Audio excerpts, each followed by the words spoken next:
Today at T-Mobile, I'm joined by a special co-anchor. What up, everybody? It's your boy, Big Snoop Deal Double G. Snoop, where can people go to find great deals? Head to T-Mobile.com and get 4 iPhone 16s with Apple Intelligence on us, plus 4 lines for $25. That's quite a deal, Snoop. And when you switch to T-Mobile, you can save versus the other big guys' comparable plans plus streaming. Respect. We up out of here.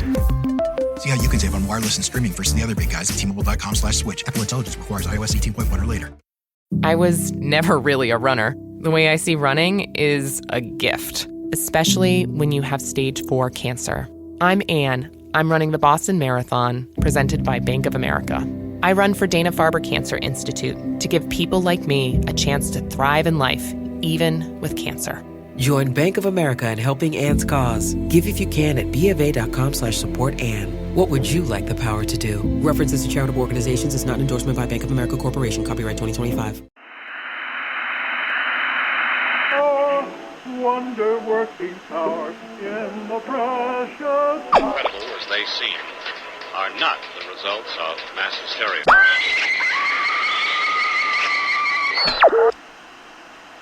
You may wish to adjust the dial. You are currently tuned into the wrong station.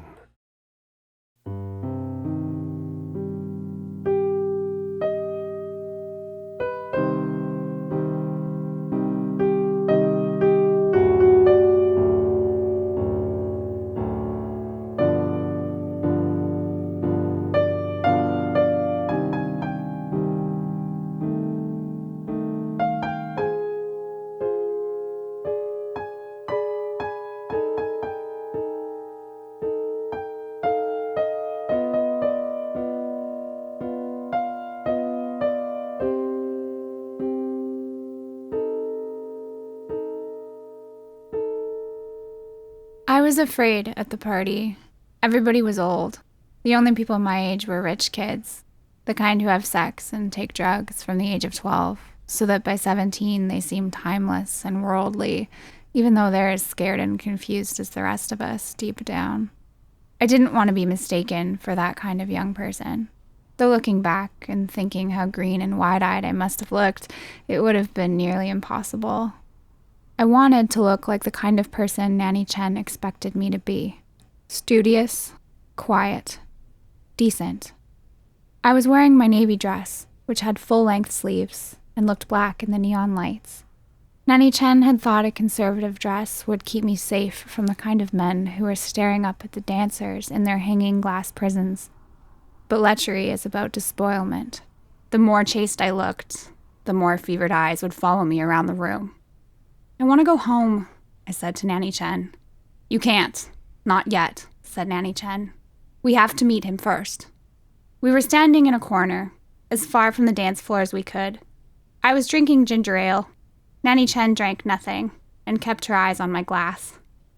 I was planning to apply for the classics program on Zhengdu Orbital the next year, and I couldn't help but think of her as some guardian monster like Cerberus or the griffins of Apollo. I wished I was home, in my bed, with my books. When will he be here?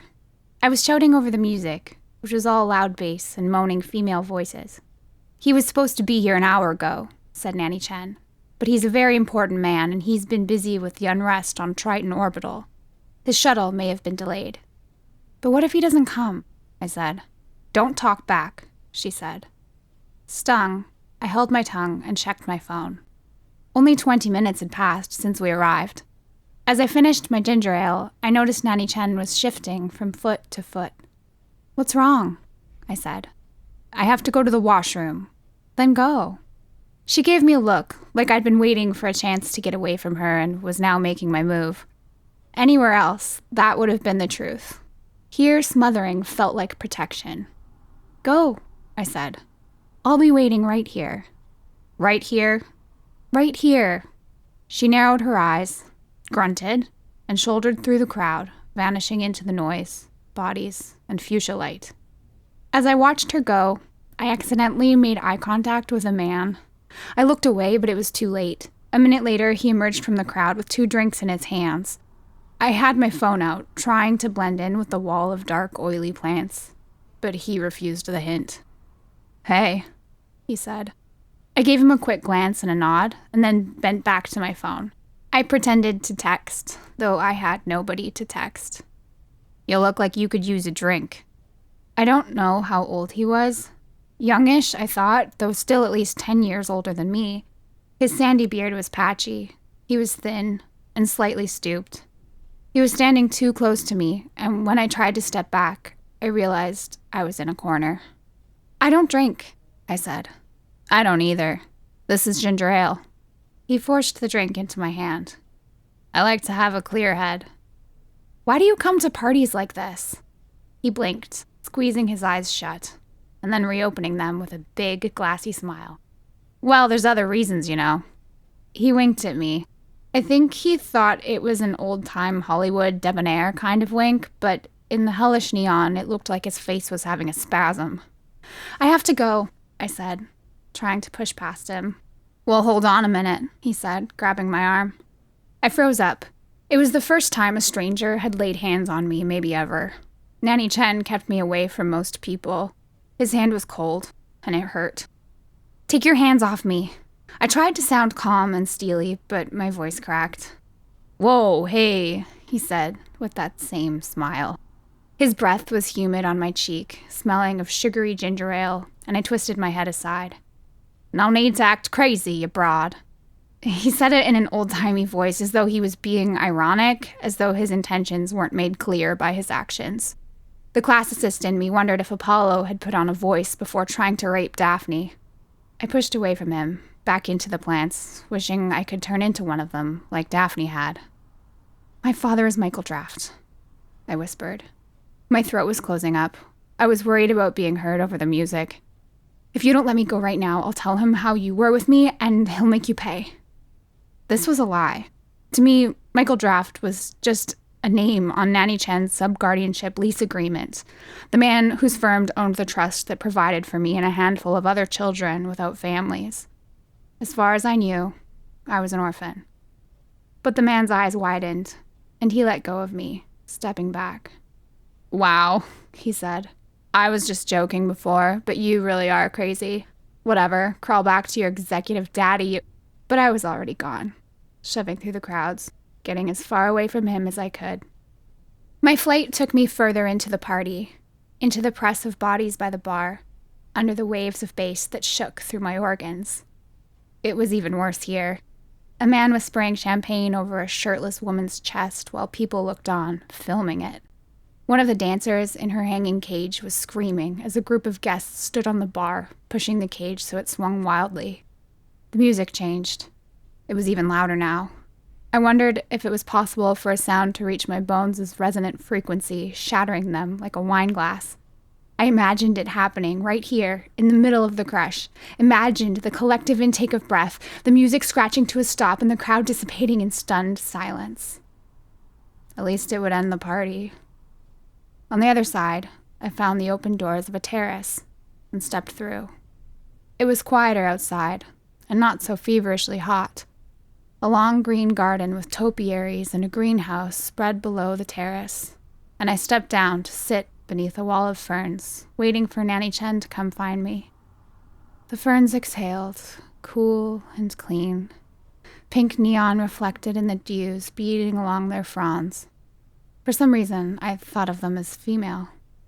Above, the stars in the daylight side of the orbital shone beyond the distant ceiling of glass. I let out a long, slow breath. "You know, the party's the other way," said a voice. I looked up. A man leaned against the marble curve of a large planter. He was older, wearing a bespoke suit with no tie. Unlike the man with the sandy beard, his attention was not focused on me, but mostly on his phone. His hair was silver. The eyes reflecting the phone's blue light were very blue. I just like the plants," I said. "What a coincidence," he said. "I used to work in agribusiness myself." "Hostorium Technologies?" He glanced up. "You know your agriceutical giants." "My guardian used to work for them. Do you know Michael Draft?" His gaze sharpened. "Do I?" he said. He glanced at me up and down. Yes, I think I might." Suddenly, we were interrupted by a voice calling my name, and I stood to see Nanny Chen leaping down the steps from the terrace. At the sight of the man, her face darkened. "Who are you?" she growled. "Leave this girl alone." But when the silver-haired man turned to smile at her, she went pale and fell into a deep bow. "Executive draft," she said. "Please excuse my outburst." "Miss Chen," he said, "not at all.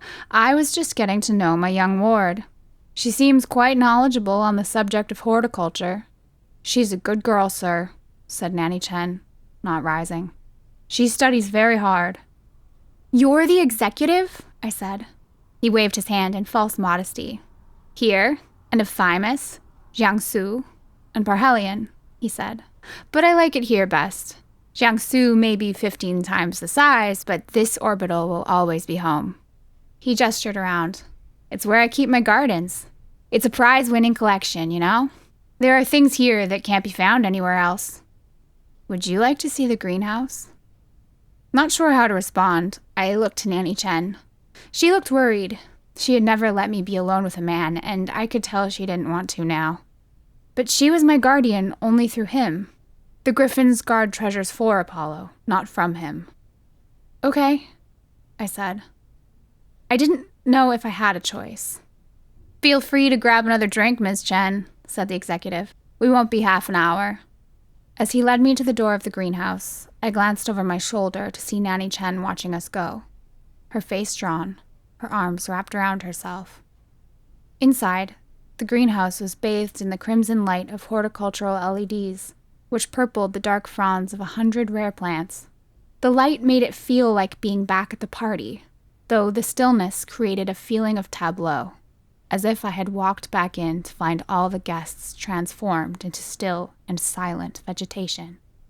As we walked through, he pointed out different plants, their uses, medicinal, therapeutic, and nutritional, and, from memory, listed their Historium Technologies patent numbers. "These plants are all proprietary," he said. "Every one of them altered in some way, making them the strict intellectual property of Historium. This hypernutritious brassica can only grow in Historium-manufactured soil enriched with minerals from the asteroid belt.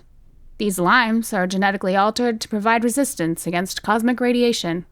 We call them scurvy limes. They've reduced mortality rates among career spacers by at least a third.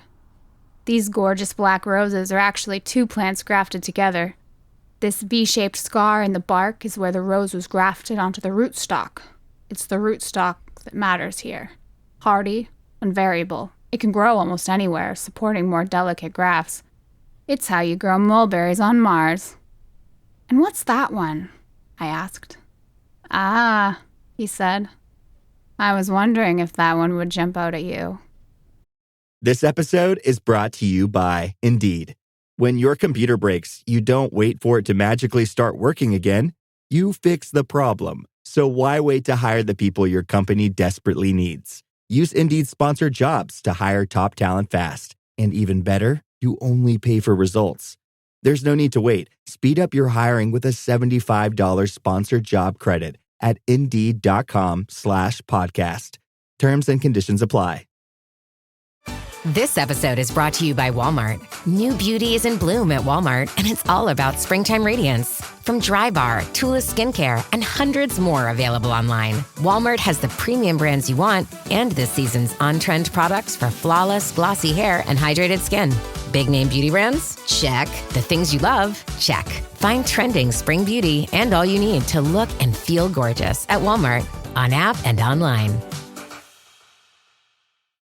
It stood near the back wall, gleaming darkly in the red light. From a central column, it branched upward, a disturbingly fleshy plant corralled into a rigid diamond lattice. It had no leaves, which I thought was strange. So few plants are ever out of season in a greenhouse. Its stalks were soft and a deep, shining brown. We stood before it in silence. The red light was in the executive's hair and in his eyes, turning the whites pink, the irises purple dark. "It's an espalier," he said. "What's that?" He reached out to brush his fingers along one long limb of the plant. Some kind of cactus, I decided. Short, soft spines stood aloft at his touch. Espalier, he said, is an ancient horticultural practice. You take a young plant and you bind its limbs to a frame to control its growth in a decorative way. As it grows, you rub away any buds that grow in a direction you don't like. And in a few years, you have something a little like this. A marvelous geometric pattern unseen in nature. Originally, it was something done to make harvesting fruit easier. Now, we grow espaliers because they're beautiful. The plant had only a few soft, regular flowers. With a finger, he brushed one at the far end of the espalier. Downy and heavy-scented, it unfurled slightly. And, he added, because they symbolize our mastery. But what kind of plant is it? I said, reaching out to run a finger along a branch. It was warm to the touch in the humidity of the lighthouse. Can you guess? He said. Is it a succulent? He considered that. A succulent is any plant with thickened, water-retaining tissues. And so I suppose you could say this is one after a fashion, but in the traditional sense, no. Not a succulent. A cactus? He shook his head. I noticed the espalier's stem was not planted in the ground, but that plastic shunts joined it to a humming system on the wall. Tubes of dark nutrient fed into the plant. Tubes of pale waste product drained back into the machine. A light bulb flashed in my head, and I looked up at him, grinning. I've got it, I said. It's a parasitic vine, like mistletoe. See? The stem doesn't go into the ground, which means that these long hairs are the, what's it called? The root thingies that it sends into the host tree. The executive was smiling. Wow, he said. Miss Chen was right about you paying attention during your studies. The word you're looking for, the structure a vine uses to tap into the tree, is historium. If it ever comes up, the root thingies are historia. Historium, I said. Like the name of the company. That's a great word. It really is, he said, with an indulgent smile. It comes from Latin for to drink, to drain. The company taps into nature for its ideas, you see. But sadly, you're incorrect. I frowned. Wrong? I said. This is not a parasitic vine. Then how does it... It can't do photosynthesis, can it? No, he said, smiling. I looked at the plant again. In places, it bellied out like a pitcher plant or bladderwort. I stepped back as a thought occurred to me. It's carnivorous, isn't it? He gave a low chuckle and pointed to a labial growth along one branch. You see that stoma? He said. I nodded slowly. If you pushed it open, you'd see it was full of teeth. I shuddered. The stoma was large enough to have taken a whole chunk of my arm. So it's a type of fly trap. But he chuckled again. Nothing so every day. He ran a hand along the branch, and it seemed to shiver under his caress. He put a finger to the lips of the stoma, smiling as I sucked in a breath. The name of the species is... He parted the lips. They contained a set of human teeth. Homo sapiens. He let the lips fall shut. A long silence filled the greenhouse as his pink-tinged face stared into mine. In the silence came only the low hum of the lights above and the soft hiss of the system on the wall. That thing, I said, is human? Of course not, he said. I said Homo sapiens, not human. It was grown in vitro. It was never born and therefore is not a citizen of any country, planet, or orbital, and therefore has no rights. Besides, where's its head? It can't even think.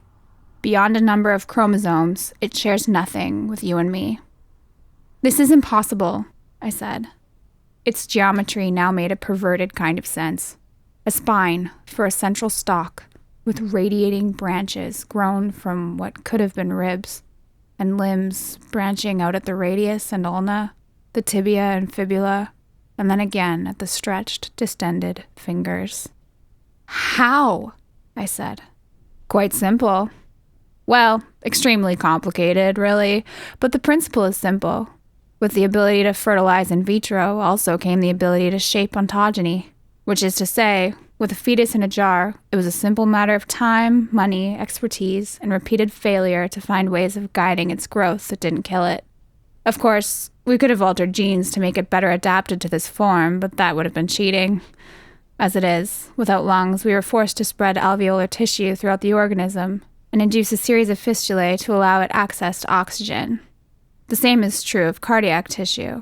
It doesn't have a heart per se, but here and here, if you feel a slight pulse, clusters of vascular Hawrylak keep the blood moving. Don't you want to feel? I turned away, shaking my head. I felt sick. But why? Why grow an orange tree into a lattice? Because it looks beautiful, and it shows our mastery. He brushed the edge of another flower. It unfurled. A sightless, senseless, beautiful dark eye fluttered in the red light. Why are you telling me this? I cried. Why are you showing me this? He looked surprised. Because, he said, it's the first time I've met you, my rare and special ward. What does that have to do with anything? Haven't you figured it out? He said. I shall have to speak to Ms. Chen about your logic studies. He looked straight at me. I told you the species of the plant was Homo sapiens, which means, for all its appearance, that it can procreate with others of the species. No, but of course. Daughter dearest, I'd like you to meet your mother. I never told Nanny Chen why I fled the greenhouse in tears. I think she assumed a sexual affront. She was correct, but just not in the way she thought, so I did not tell her the truth. She wouldn't have believed me anyway. I saw that it gnawed at her, the thought that I'd been hurt by the one she couldn't protect me from, since it was the thing from which her protection stemmed. Maybe I didn't tell her the truth because I wanted her to suffer. The stifling, the expectations. For a long time after that night, I saw her as just another gardener who had been cultivating an espalier for Michael Draft. I think I regret it now. Nanny Chen was just doing the best that she could. We all grow along the lattice that our gardeners bind us to. I went to Zhengdu Orbital University 2 years later and graduated into a job in their information program. 4 years after that, Michael Draft was assassinated by a bomb blast on Triton Orbital. As a powerful executive, he had many families who inherited his assets, connections, and shares in Historium. As a poor, unrecognized former ward, I inherited only one thing. Item 471 of the Agricultural Connection. She lives in my apartment living room now, along with the bonsai, money tree, succulents, and spider plant. She came with her maintenance system and a simple set of instructions. Her caloric needs are low. She subsists on an artificial blood substitute available through most pharmaceutical websites. I do not know if she is in pain. I do not know if she can think or feel, or if it is my responsibility to euthanize her. But sometimes, when we are alone together in the living room, and I'm sitting quietly with a book, I think I can feel her presence, and I feel a great companionship. For as distant as we are, for all our lives, we have shared so very much in common.